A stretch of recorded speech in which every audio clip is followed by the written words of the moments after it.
달지 씨 뭐 군대 언제 가세요? 군대 언제 가세요? 저 면제예요. 언제요? 여자 면제예요 혹시? 네, 여- 여자 면제래요. 와. 여자니께. 요즘 많이 빠지더라고요. 그거. 그러니까 여자니께 이해해주길. 아 아 여자 면제. 네. 여면. 여자 면제에 대해 어떻게 생각하세요? 여자 면제. 네. 여자 면제. 면제. 사실 여자 면제란 말이 없죠. 면제. 여자 면제 지원했죠. 시켜주죠. 아저씨 말이 감사합니다.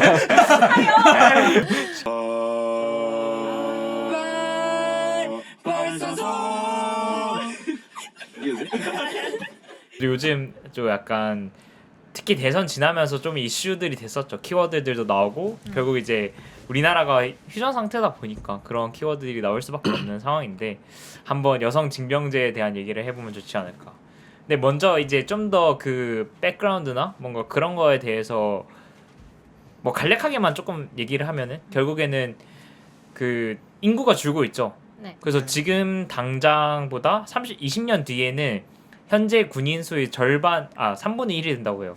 현재 군인 수의 3분의 1이 된다고 하고 그 말은 이제 병력 감소는 어쩔 수 없는 현상인데 네. 여기에 대해서 어떻게 대응할 거냐라는 이슈가 불거지면서 이제 여성 증명제와 관련된 논의들이 좀 나오고 있는데 일단 먼저 몇 가지 좀 쳐내야 될 부분이 있다고 생각해요. 뭐죠? 약간 저는 이 여성 증명제의 논리가 방금 말한 어떤 근본적인 원인이 있잖아요. 네. 거기서 오는 게 아니라 유치한 남녀 갈등의 어떤 키워드로 활용이 많이 되고 있다고 네. 생각하기도 하거든요. 저도 그렇게 생각하거든요. 제가 요즘에 이제 인스타나 이런 거 보면은 진짜 많이 뜨는 게 이제 남자는 군대 가고 여자는 임신하고 출산하는 거를 비교를 엄청 많이 하더라고요. 네. 근데 저는 그거가 진짜 이해가 안 가요. 왜 저는 이해 안 가죠?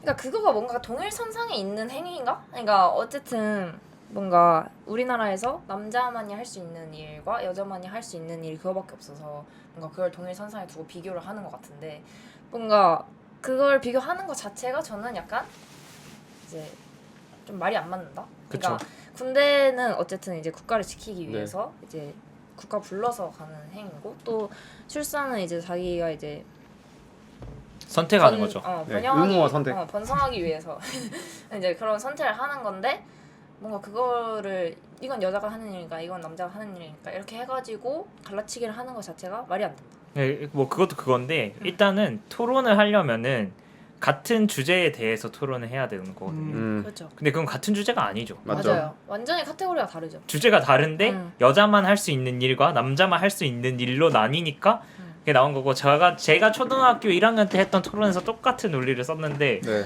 요즘도 그런 사람이 있더라고요. 그래서 뭐 많아요? 그런 파트가 있다. 그런 건 좀 마음에 안 들고 그리고 이게 어쩔 수 없는 게 사실 표면에 드러나는 건 이 남녀 갈등이거든요. 네. 그러니까 자 정치인이 이렇게 얘기를 하는 거예요. 네. 자 여성 증명제 어떻게 생각하세요? 이렇게 얘기하면은 그 상대방이 뭐 대답하겠죠. 뭐 여성도 증명해야 된다고 생각합니다. 그러면은 여자에 대한 박탈감, 여성 차별 이렇게 넘어가고 뭐 반대로 여성은 봐줘야 된다고 여성은 괜찮다고 생각합니다. 이렇게 하면은 너 남성 차별이다. 이렇게 프레이밍이 성별 갈등으로 프레이밍이 들어가니까 맞죠. 사람들도 거기에만 몰두를 할 수밖에 없다. 사실 그 밑에 깔린 문제는 병력이 부족하다는 문제를 해결하는 게 중요한 건데 너 남녀 차별하네. 약간 이런 식으로만 가는 게 문제 아닌가. 그리고 많은 사람들이 그 배경에 대한 이해 없이 그냥 남자도 가는데 너도 가 이런 논리 구조로 많이 말을 하니까 넌 안 하네? 라는 이런 구조로 가니까 그게 또 그렇죠. 문제가 생기는 거라 생각해요.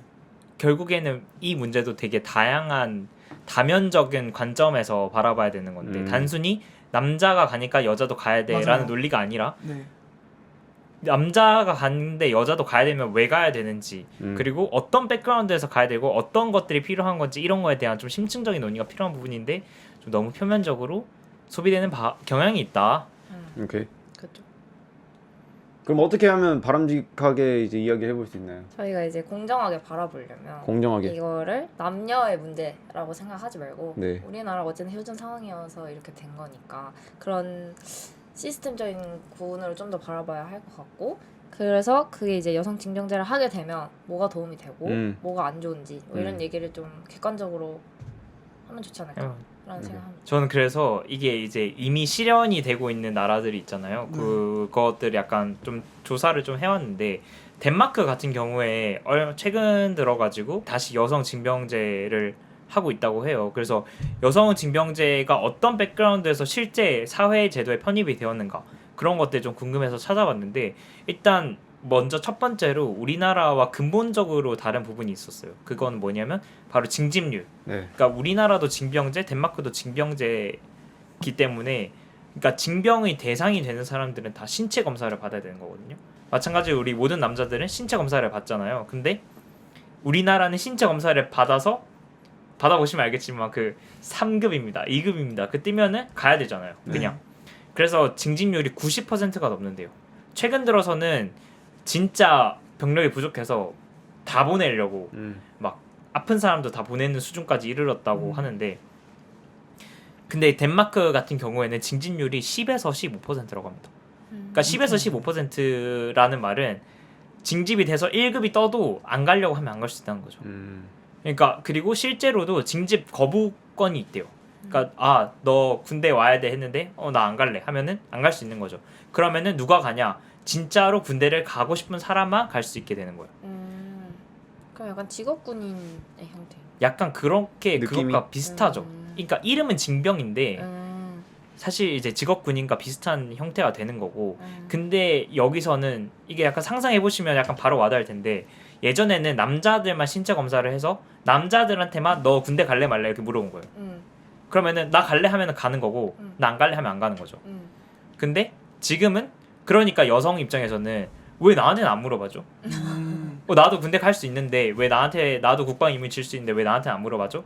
해서 여성 징병제가 발의가 되고 그게 이제 근데 여성 의원들 중심으로 발의가 돼서 된 거래요. 여자한테도 똑같이 물어볼 수 있는 그게 필요하다. 여자도 똑같은 덴마크 국민인데 너가 군대 갈지 안 갈지 선택할 수 있는 선택지를 줘야 된다. 이런 개념으로서 약간 도입이 됐다고 하더라고요. 권리의 관점에서 좀 바라본 거네요. 그쵸. 그리고 여자로부터 시작한 거죠. 그러니까 당사자가 나도 물어봐줘로 시작한 거고 근데 약간 우리나라의 상황은 다르죠. 우리나라는 징집이라고 하면 90%가 다 가는 거니까 네. 여성 징병제 하면은 여성의 90%가 가야 된다고 받아들이잖아요 우리는. 그렇죠. 그러니까 이런 부분에 좀 차이가 있다. 이스라엘의 경우에는 네. 좀 높습니다. 뭐가요? 여성 짐직률만 봤을 때 60%라고 해요. 네. 와. 이스라엘은 네. 또 징집률이 높은 국가에 맞아요. 해당하는 그것도 거예요. 맞고 그리고 최근에 전쟁도 하고 있는데 그쵸. 그래서 여성 군인이 많이 참여했다는 뉴스가 많이 나오기도 하고 있고 최근에. 근데 이제 좀 주의 깊게 볼 포인트는 이제 60%의 4% 정도는 다 이제 4% 정도만 포병이나 이제 직접 활약하는 병사로 가고 나머지는 다 이제 전략인 행정 쪽에서 일한다고 합니다. 그래서 그런 것도 여성 징병제에 대해서 논의할 때 한번 얘기해 보면 포인트지 않을까. 오케이. 노르웨이도 있었거든요. 징집률이 굉장히 낮고 보면은 10에서 15%. 노르웨이에 이제 국방부 장관이 있어요. 국방부 장관이 당시에 여성 징병제가 이제 된 그때 국방부 장관이 여성분이었어요. 그게 굉장히 뭔가 신기했고 그래서 국방부 장관이 여성분인데 그분 국방부 장관님께서 여성 징병제를 주장하셨고 물론 거기서 도입이 될 때 막 찬성 반대가 있었죠. 여성은 뭐 육아도 하고 막 한다 그렇게 했지만 계속해서 정치권에서 설득을 해서 된 케이스인데 제가 인상 깊었던 어떤 국회의원의 말이 최악의 남자가 군대에 오는 것보다 최고의 여자가 군대에 오는 게 더 낫다. 근데 그거는 군필자 입장에서 네. 맞는 말입니다. 맞는 말인가요? 진짜. 그리고 국회의원 95명 중에서 90명이 찬성해서 통과가 됐다고 하고요. 굉장히 신기한 점이 여자랑 남자랑 같은 막사를 사용한대요. 맞아요. 근데 뭔가 위험할 수도 있겠다 이런 그 주장도 있었는데 실제로 성희롱 통계가 굉장히 줄었다라고 했는데 뭐 알 수는 없는 거죠. 실제로 어떤지는. 성별에 대한 그게 같이 쓰면 사라진다라고 하고 도입을 했대요. 물론 그렇게 될 텐데. 근데 진짜 그렇게 되나요? 그러니까 몰라요. 안 해봐서 몰라요. 저는 모르지. 굉장히 노르웨이 군대 들어가기 힘들대요. IQ 검사도 해야 되고요. 뭐 신체 검사도 통과를 해야 되고. 네.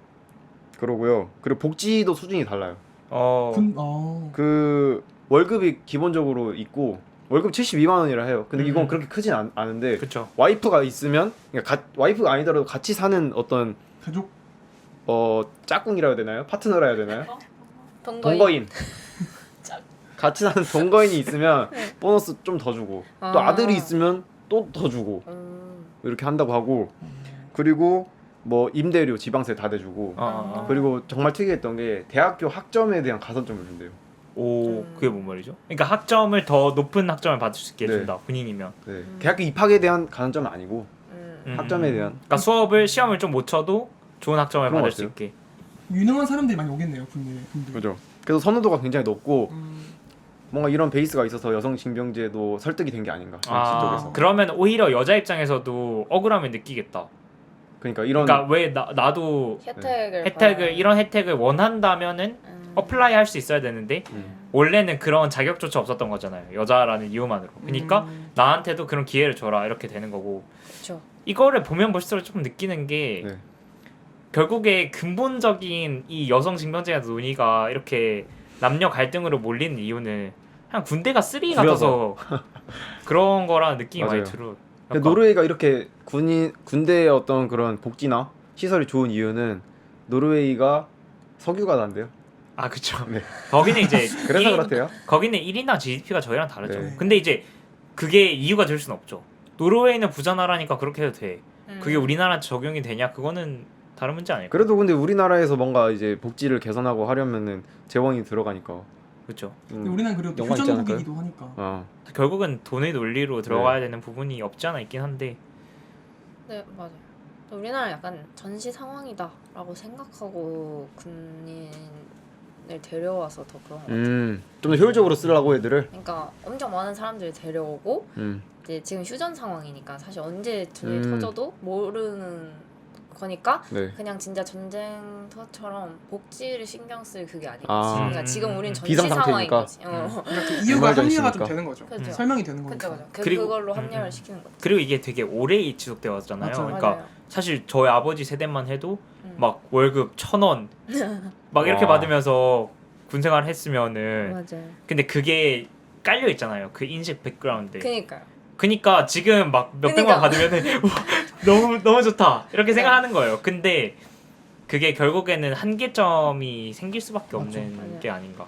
그래서 맨날 막 요즘 군대는 군대도 아니다 이런 얘기 하잖아요. 아저씨들. 그런 거 이미 우리가 인식이 너무 박혀 있어서 그것도 바꾸고 싶지 않다.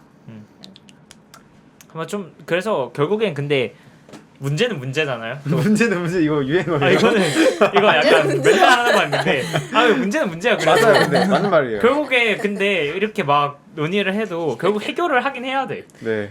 맞죠. 맞잖아요. 근데 아니 국방력 줄어들잖아요. 맞아요. 우리는 되게 위험한 위치에 있고 맞아요, 실제로 맞아요. 네. 우리는 이제 되게 안보적으로 심각한 어떻게 보면 대비가 필요한 그런 나라인데. 그죠. 그리고 지금 전쟁 굉장히 많이 일어나고 있어서 긴장을 좀 해야 돼. 그렇죠. 지금 또 요즘 전쟁의 시대 네. 참고하면은 네. 그래서 이 문제를 그러면 우리는 우리식으로 어떻게 해결을 해야 될까? 와. 그 얘기가 좀 필요할 것 같아요. 그래요. 그래서 우리나라에서 이제 여성 징병제를 그럼 도입을 한다면 해결책 하나죠. 해결책 중에 하나죠. 여성 징병제 도입이. 그렇죠. 그쵸. 그게 해결책 중에 하나죠. 그래서 대표적으로 이렇게 병력 감소에 대응하는 방법들이 몇 가지가 있는 게 첫 번째가 모병제로의 전환. 그러니까 모병제라는 거는 원하는 사람만 군대를 가게 한다. 네. 그렇게 해서 소수 정예화를 시키는 거예요. 그냥 아예 병력 감소 어쩔 수 없어. 그러면은 병력을 감소시키되 돈을 더 많이 투자해가지고 그 소수를 더 잘 키우자. 이게 이제 완전 모병제. 레전드 병사들. 네, 이게 이제 모병제의 컨셉인 거고. 네. 아니다. 병력 규모는 유지를 해야 된다. 그러려면은 가져오는 게 이제 여성 징병제가 들어오는 거죠. 왜냐면 남자만으로는 수가 부족하니까 네. 그 수를 유지하려면 여자도 들어와야 된다. 이게 이제 여성 징병제가 되는 거고. 크게 뭐 이렇게 두 가지 아니면은 두 개를 섞는 거. 어느 정도 모병제를 섞으면서 여성 징병제도 같이 들어가서 병력 유지를 하는 뭐 대충 요렇게 크게 이제 정치권에서는 제시를 하고 있는 걸로 알고 있는데 모병제도 어떻게 생각하세요? 군대 갔다 오셨잖아요. 또 약간 엘리트들만 뽑는다 하면은 저는 약간 그렇게 생각했던 게 그 군대가 그러니까 좀 더 엘리트화 될 필요는 분명히 있다고 생각하거든요. 그게 뭔 말이냐면 지금의 병사 시스템은 18개월 가잖아요. 그러면은 인턴이에요, 사실. 계약직 인턴. 그러니까 병사한테 별로 중요한 일을 시킬 수가 없습니다. 병사가 무슨 군대에 대한 어떤 어떤 인식이라던가 혹은 군인 정신이라는 게 아무래도 부족할 수밖에 없잖아요. 간부나 그 윗사람들보다는. 그러다 보니까 뭐 탱크를 몰거나 뭐 이런 되게 비싼 장비들 혹은 그런 것들에는 투입을 안 시켜요. 중요한 작전에는. 그리고 조금 더 몸으로 하는 일, 허드렛 일, 땅 파는 일 이런 데다가 투여를 하는 거죠. 그러니까 비효율이 좀 발생을 하고 있고 그래서 저는 이거를 어느 정도 효율화할 필요는 있다라고 생각이 드는 것 같아요. 그게 모병제랑 좀 병행이 돼야 되는 부분도 있지 않을까 생각이 드는 것 같기도 하고. 근데 사실 많이 나오는 말이긴 한데 실질적으로 모병제로 바꿀 경우에 많은 분들이 지원을 할까요? 그러니까 아무리 소수 정예로 꾸린다고 해도 저는 거기에서 네. 이 우리가 진짜 핵심적으로 해결해야 될 문제점이 있다고 생각하는데 네, 이게 단순히 아까 2번 해결책이죠. 네, 여성 징병을 해서 여자 비율을 높인다고 해서 그 밀도가 높으냐? 절대 아니라고 생각하거든요. 네, 네. 오히려 여성은 어떤 신체적인 차이에 의해서 밀도가 더 떨어질 수밖에 없고 당연히 그럼 밀도가 떨어지는데 그러면은 그게 진짜 바람직한 방향성이냐? 어찌됐든 간에 나중에 되면 여자도 주고 남자도 줄 거잖아요. 네. 그게 지속 가능한 방법이냐? 저는 그렇게 생각하지 않고 말씀하신 것처럼 진짜 근본적으로 지원을 하고 싶게 만드는 게 가장 크다고 생각하거든요. 저는 그 개인적으로 생각하는 해결책은 여성 징병도 열어놓고 근데 그러니까 여자들도 다 신체 검사를 받게 하는 거예요. 대신 거부권을 주는 겁니다. 그러니까 다른 북유럽 국가들이 하는 것처럼 가고 싶으면 가고 너가 신체 등급 1등급이야. 예를 들어 효진이가 신체 신검했는데 1등급이고 최전방에 투입이 가능해요. 아니 신검을 했는데 근데 갈래 말래 물어보는 거죠. 대신 갈래를 선택할 수 있게 해주는 거예요. 복지나 혜택을 좋게 해서 훨씬 좋게. 뭐 그럼 군대 복지를 높이는 거 중에 원래 이제 군가산제도 얘기가 나왔었잖아요. 가장 진짜로. 대표적인 네, 그게 예시죠. 제일 좀 대표적이었는데 우리나라에서는 지금 하고 있진 않죠. 그죠? 근데 옛날에 있었다가 폐지됐었죠. 그러니까 위헌 판결이 났죠. 네. 위헌 위헌 판결. 판결이 여자에 대한 차별. 그러니까 그게 약간 특례다. 약간 특례다. 이런 맞아요. 얘기가 좀 있었어서 어쨌든 취소가 됐는데. 솔직히 저는 동의할 수 없는 부분인 게 네. 아니 그러니까 저는 그 논리 자체는 이해는 되거든요. 네. 근데 그게 우리나라의 방향성에 맞는 방향이었는가? 저는 거기에는 동의하지 않는 것 같아요. 왜냐면은 우리나라는 예전부터 군인에 대한 인식이 박했던 걸로 유명하잖아요. 네. 그 군인이 너무 당연한 것처럼 생각되고 근데 그런 것까지 더해지면서 좀 그게 좀 가속화되는 게 아닌가라는 개인적인 아쉬움이 좀 있었어요. 저도 사실 폐지에 대해서는 아쉬움이 있는 건 동의하긴 한데 진짜 이러한 의견도 있더라고요. 그러니까 군 가산제라는 거는 국가 재정을 들이지 않고 어떤 문제 해결하려고 하는 움직임이다. 그러니까 재정적으로 어떤 군인들에게 보상을 해줄 수도 있을 텐데 그런 부분을 고려하지 않고 그냥 이제 나라와 좀 분리를 하여 생각을 한 거죠. 혜택 자체를. 그래서 그런 의견도 있었다. 그 일리가 있네. 네, 그리고 또 다른 의견으로는 이제 당연히 이건 정말 없을 거라고 저 스스로 생각하긴 하는데 이 장애인들의 경우 혹은 이제 우리 지금 공익이나 면제로 판단받는 공익이나 면제로 이제 군인 병역 의무를 지지 않게 되는 사람들의 경우에는 만약에 군 가산제로 바뀔 경우에는 내가 가산점을 받고 싶어도 못 받게 되는 거잖아요. 그래서 물론 여성과 남성의 문제로 볼 수도 있지만 장애인이나 혹은 군 복무가 힘든 사람의 경우에는 군 가산제가 주는 혜택을 받고 싶어도 못 받을 수 있다. 그래서 이런 측면에서 말하는 사람도 있더라고요. 저는 근데 그 논리가 좀 이해가 잘 안 되는 게 네네. 뭐 여성이나 장애인 분들이 받고 싶은 혜택인데 못 받는다인 거잖아요.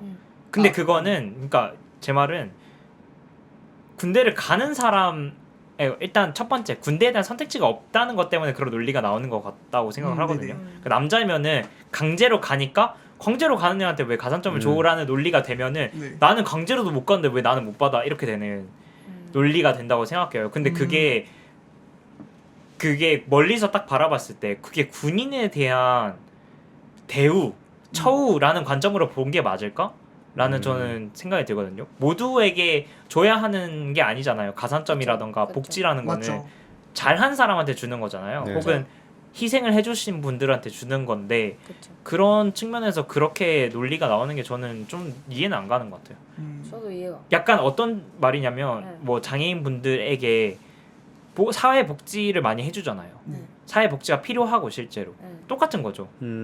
그렇죠. 그러면은 약간 똑같은 논리를 그러네. 쓰면 이거는 오히려 그쵸. 자기는 혐오가 되는 거예요. 맞습니다. 저도 그렇게 생각해요. 네. 여성이 받을 수 있는 복지도 따로 있을 텐데 그렇게 그쵸. 따진다면 그러네. 맞아요. 그러면은 모든 복지는 차별인가? 와. 이렇게 했을 때 그건 이거 특례는 뭐지? 아니죠. 그쵸. 그래서 그죠. 저는 군가산점을 이제 특례라고 말씀하시는 분들이 진짜 존나 짜친다 와. 라고 생각했던 게 이제 본인이 그 정도의 그 가산점 가지고도 지랄할 정도로 약간 능력이 없는 거 오케이. 약간 그런 생각을 할 정도로 이제 군대를 가는 거에 대한 이제 국가가 보상해주는 최소한의 보상인데 그거는 그거를 이제 특례다 이렇게 말하는 것 자체가 저도 좀 이해가 안 갔어요. 저도 좀 이기적인 거라고 생각해요. 어차피 1년 반이란 시간 동안 자신이 노력하면 가산제가 주는 것보다 더욱더 많은 성장을 할 수 있고 따를 수 있는데 그냥 해보지 않고 사실 근데 그건 좀 다른 느낌이 전 또 약간 이거는 또 논리가 안 맞다. 알겠습니다. 그러니까 왜냐면은 1년 반 동안 하면 그거보다 잘할 수 있잖아. 그거는 너무 그 사람 탓으로 돌린 거잖아요. 그러네. 알겠습니다. 근데 이거 그거는 약간 시스템의 문제가 시스템의 크다. 문제인 거지. 그러니까 이게 방금 영견 씨가 한 방금 그 두 말이 가장 군가산제 싸움을 할 때 제일 말도 안 되는 논리 두 가지로 생각해요. 알겠습니다. 이게 뭐라고 끝났어. 바로 뭐라 해. 수용. 수용? 수용. 아 바로 수용하시네. 존중하는 채널이니. 오케이. 오케이. 네. 첫 번째는 그럴 수 이제 있죠. 그럴 수 있어. 네. 스테레오타입을 해. 첫 번째는 왜 남자만 그걸 하게 해줘. 두 번째는 야 너네가 노력 더 해. 이거 두 개가 진짜 말도 안 되는 거다. 이런 기회를 통해 배워가는 거죠. 그렇죠. 여러분들도 배워가세요. 네. 다 부족한 사람들이에요. 네. 그래 뭐 그러니까 어쨌든 군가산제에 대해서 막 특례다 이렇게 생각하기에는 조금 어려움이 있지 않나? 맞습니다. 이런 생각을 사실 근데 또 이런 생각이 좀 드는 게 음. 군가산제는 약간 되게 단편적이에요. 그 지금 예를 들어 공무원 시험을 볼 때 가산점을 더 준다 이런 개념이었잖아요. 음. 네. 근데 그게 모든 직종에 적용이 되느냐? 그건 아니잖아요. 아니죠. 그러니까 어떻게 보면 그 내부에서도 그 적용의 어떤 보편성이 떨어지는 거야. 모두 군인이 고생을 했는데 모두가 보편적으로 받을 수 있는 복지가 아닌 거죠. 근데 복지라는 게 단순히 돈으로만 주는 게 아니잖아요. 맞죠. 그러니까 돈을 늘린다고 복지가 해결되는 것도 아니라고 생각하고 저는 그리고 임금이라는 건 되게 그 한 번 변했을 때만 효과가 있지 변하고 나면 효과가 없더라고요. 장기적으로는 의미가 없어요. 그러니까 내가 월급을 10만 원 올려줬어. 감사합니다. 군인에 대한 복지가 늘어났군요. 근데 한 달 지나면은 한 달은 좀 해보고 한 세 달 지나면은 네. 그냥 그 10만 원이 원래 내 10만 원이었던 것 같아요. 맞아요. 근데 그게 아니라 군인으로서 진짜 플러스를 주려면은 늘 있는 어떤 사회 인식이라던가 뭔가 다른 복지가 있어야 된다고 생각하긴 하거든요. 그렇죠. 근데 뭔가 항상 복지라고 하면 저희가 맨날 얘기를 많이 하지만 그냥 이제 돈을 더 주고 아까 말했다시피 뭐 그렇게 단순한 정책으로 뭔가 해결되는가 이렇게 생각했을 때 아닌 것 같아요. 그죠. 그러니까 항상 말하지만 뭔가 인식이 바뀌어야 되는 문제인데 이게 우리가 이제 군인이라는 인식 자체가 아까도 말했다시피 뭔가 그렇게 높은 우리가 막 우리나라 지켜주는 군인이라고 생각하는 사람들이 거의 없죠. 많지 않잖아요. 네. 그러니까 당연히 그렇게 고마움을 느끼고는 있지만 그거를 저희가 막 평소에도 잘 생각하고 이러지 못하잖아요. 그러니까 그런 거에 대한 이제 군인에 대한 인식이 높아져야 된다. 뭔가 그런 거가 이제 어떻게든 뭐 미디어에서든 어떻게든 좀 높아져야 된다 생각하고 그게 막 원래는 막 군발이네 뭐네 하면서 좀 무시하는 사람들이 많았거든요. 특히 또 어린 사람들이 많이 가니까 그러니까 그런 거가 좀 먼저 바뀌어야 되지 않을까라는 생각을. 약간 우리나라의 좀 특징이기도 한데 네. 사실 대한민국의 절반이 군대를 가잖아요. 네. 단순히 따졌을 때 그러면은 내가 예를 들어 저 갔다 왔으니까 갔다 오면은 그 관련 애들 보면 네. 웃겨요. 근데 그렇다고 하더라고요. 왜요? 아니 약간 응. 너도 고생하는구나. 약간 근데 이게 뭐냐면은 응. 당연히 그 밑에 그 고생하니까 고생한다 뭐 이런 개념이 깔려 있는데 어느 정도 약간 이게 뭔가 내가 대단한 걸 했다라는 그 주입이 안 되다 보니까 군대를 갔다 와도 군대를 갔다 왔으니까 와 나 대한민국 군인으로서 전역을 했고 나는 자랑스러워 남자 나 남자야. 이런 인식이 없죠. 그쵸. 다 가니까. 그네. 인구 비율이 절반이 가는데 내가 뭐 좀 잘난 게 아니라 그냥 가니까 가는 거다라는 느낌이 드는 것 같거든요. 그래서 뭔가 그런 거는 안 가는 쪽에서 해줘야 된다. 가는 사람들 입장보다는 가는 사람이 스스로가 자부심을 느끼기는 쉽지 않거든요. 그렇죠. 뭔가 안 가는 쪽에서의 인식을 좀 바꿔야 되지 않을까. 약간 모르겠어요. 근데 뭔가 군인 이제 군대 내에서도 어쨌든 이제 군인 애들한테 잘해주지 않잖아요. 그러니까 그냥 이제 어쨌든 뭔가 시켜야 하는 입장인 사람들이 간부들밖에 없으니까.